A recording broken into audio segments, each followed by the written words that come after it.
Okay guys, welcome once again. Today we're going to be doing a review of the Promark virtual reality drone.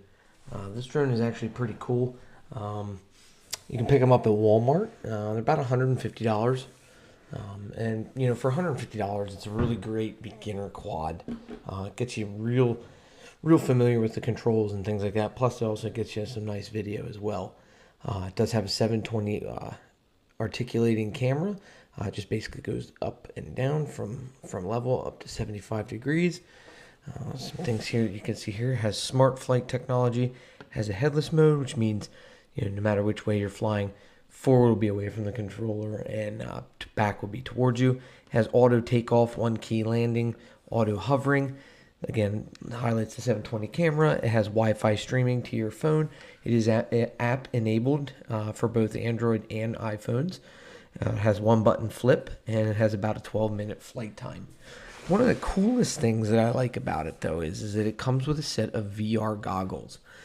Within the app, you can actually set it into 3D mode, and that'll get you the nice video like you're actually flying the quad. Breaks the screen up into two parts, makes it look like virtual reality. It's not true virtual reality because there's no 360 camera, but you get the pretty nice view there.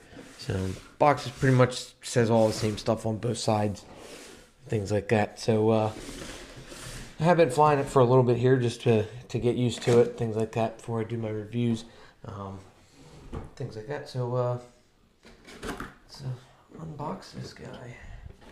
So inside the box, again, because I've been flying this for a little while, you'll see here in a sec, my children have gotten a hold of a Sharpie marker. So inside the box here, and just having this nice clear lens here, clear plastic cover. So inside is the quad. It's fully assembled. It even has the propellers on it ahead of time. You'll also find a charging cable. It has a USB charging cable.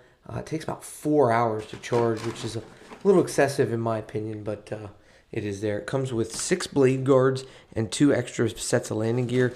I've also already purchased an extra battery for it. It comes with one 7.4 volt, 2000 milliamp hour battery. There's a lithium ion. Like I said, it takes about 4.5 hours. 4.5 hours to charge, and it must be completely installed into the quad in order to charge, which is also kind of a downer for me. Try to get this out here on the hand, but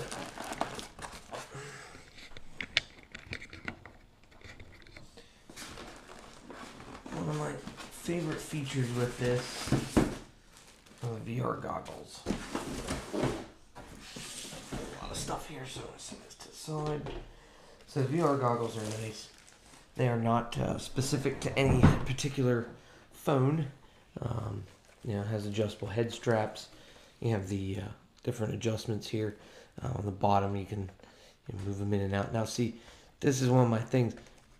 The kids are a little rough with it, so you can see the sliders don't slide very well, but you can make the adjustments you need, and this brings it closer and farther away.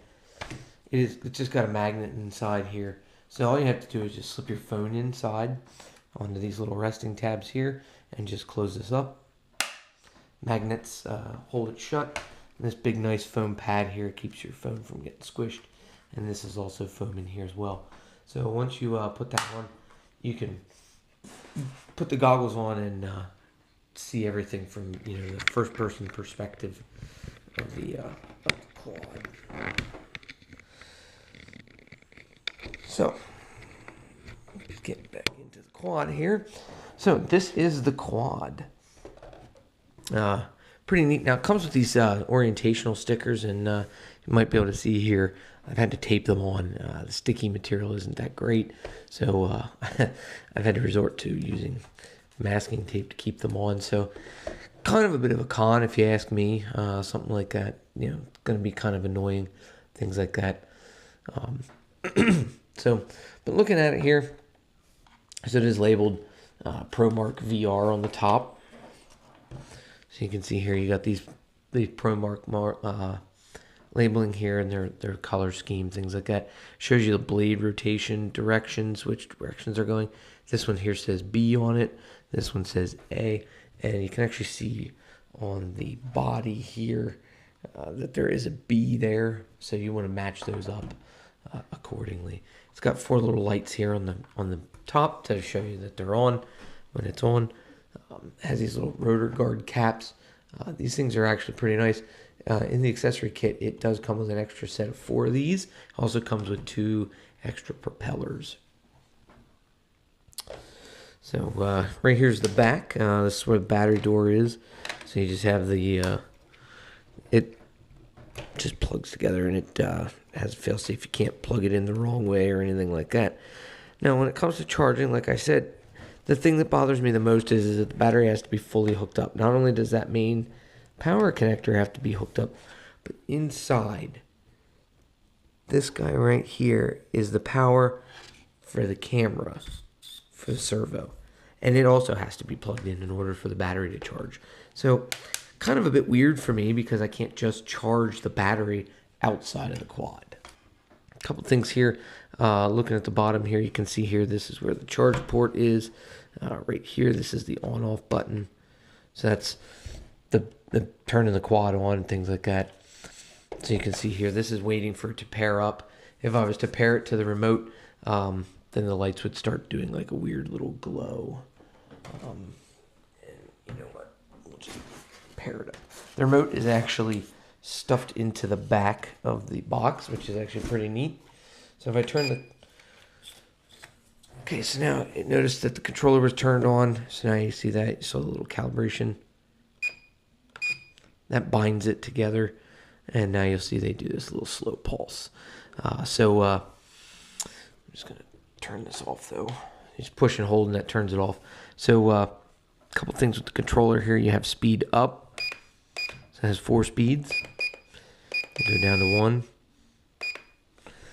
You got roll, camera, normal, and headless. This takes it into headless mode. This is actually the camera's tilt. Actually, you know what? Let me...